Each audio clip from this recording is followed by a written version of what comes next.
Друзья, сегодня я вам покажу, как можно самостоятельно в походных условиях построить байдарку из стретч-пленки.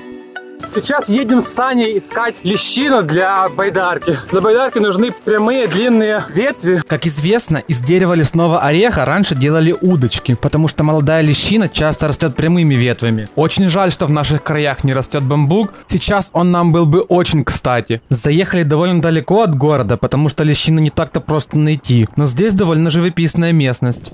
Шо, Санек, нашел лещину? Судя по всему, мы приехали на место, в лиственный лес. Здесь находится охотничье убежище, уютная полянка и то, зачем мы сюда приехали, лещина. Что-то не очень прямая. Нет, так нужно убрать. Будет комаров, чувак. Нас сейчас сожрут. Ну, понятно, ты побеги нужно шукать. Мы не были уверены, что вообще найдем ее сегодня, и не планировали сегодня ее заготавливать. Поэтому из инструментов был только нож. Но поскольку нашли ее настолько далеко, то решили работать сегодня с чем есть, чтобы уже не возвращаться. Мы заготовили необходимое количество веток, прикрепили их стяжками к раме и будем пробовать ехать с ними. И Санин велик. Только что понял, что мне фонарик не дает поворачивать руль. Пришлось фонарик скрутить. И то теперь впритык поворачивает. Сейчас можно услышать звук совы.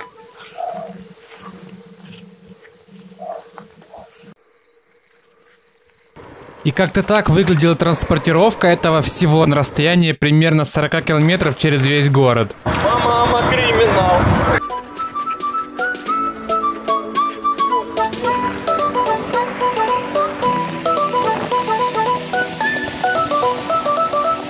Очень люблю полнолуние. Саня, походу, решил повыть на луну, а у него в этот момент слетела кепка. Сейчас едем отвозить материалы примерно на место строительства, потому что Саня захотелось это сделать сегодня именно почему-то. Уже 11:30 ночи. Катаемся под луной и звездами. Как без фонарика классно ездить. Приехали сегодня забирать наши стройматериалы на лодку. Вот мы их так спрятали здесь. Опять погрузили их на велик и взяли с собой стретч-пленку и скотч.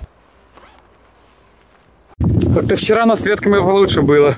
Сегодня у меня только что оторвался хомут, мы перевязали его веревками. Теперь Саня оторвался. На удивление, ехать по узкой лесной тропе с таким негабаритным грузом оказалось не так уж и сложно.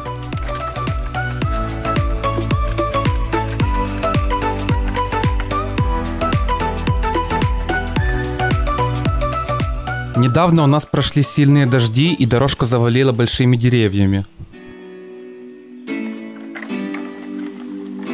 Наконец-то довезли ветви до места строительства. Для байдарки дерево нужно подготовить, сгладить острые места. Тем временем мы маринуем ветки. Дело в том, что дерево нужно замочить, чтобы придать ему дополнительной гибкости. Потому что есть риск просто сломать волокна, когда будем делать люки. К изгибанию ветвей на люки нужно приступать медленно, волокна растянулись. Сейчас размочили люки, обгинаем их вокруг дерева. Ветка должна полностью сойтись по кругу, а закрепим мы ее с помощью скотча. Первый люк готов. А вот лайфхак для тех, у кого нет хула-хупа. Обрезаем все лишнее с наших колец. Нам бы сейчас бобров на подмогу.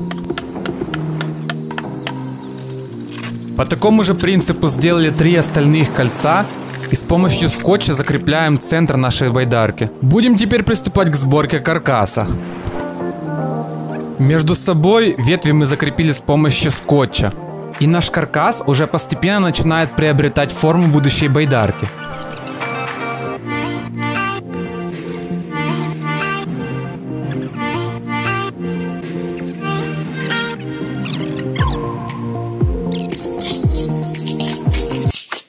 Врезался? Да.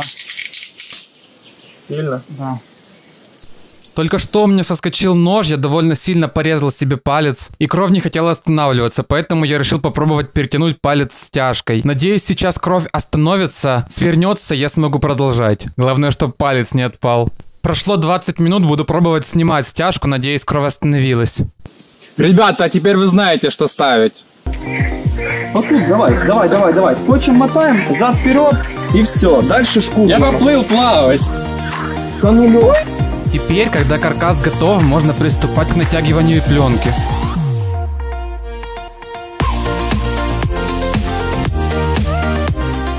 Получилась у нас такая байдарка довольно-таки жесткая, примерно около 6 слоев мы сделали. Будем прорезать дырочку для пассажира. Вот так надо подрезать, чтобы она стала сюда. И наконец пришел долгожданный момент тестирования.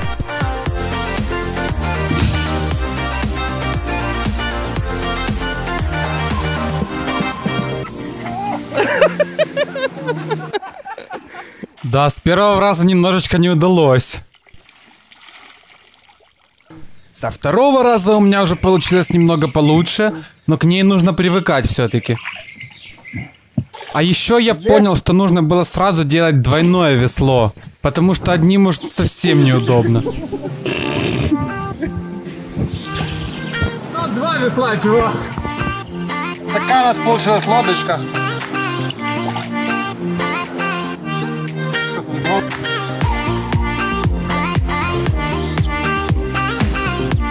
Да, уж с таким веслом против течения не поплывешь. Давай перебор помощнее, Санек. Вот это дело.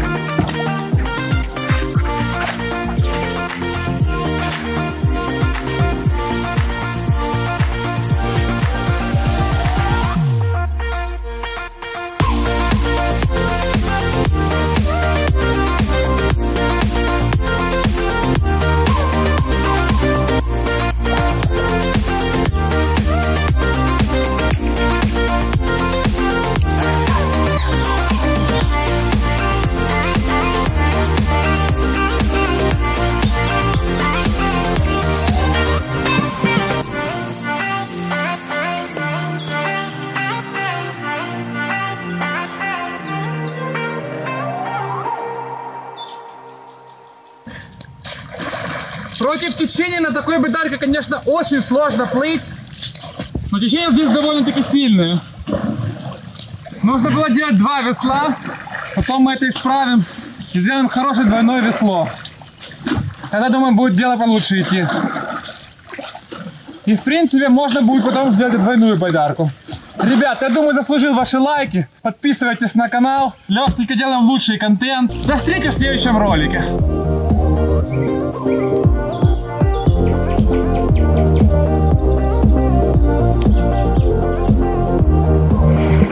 Ты сейчас несешь мельницу.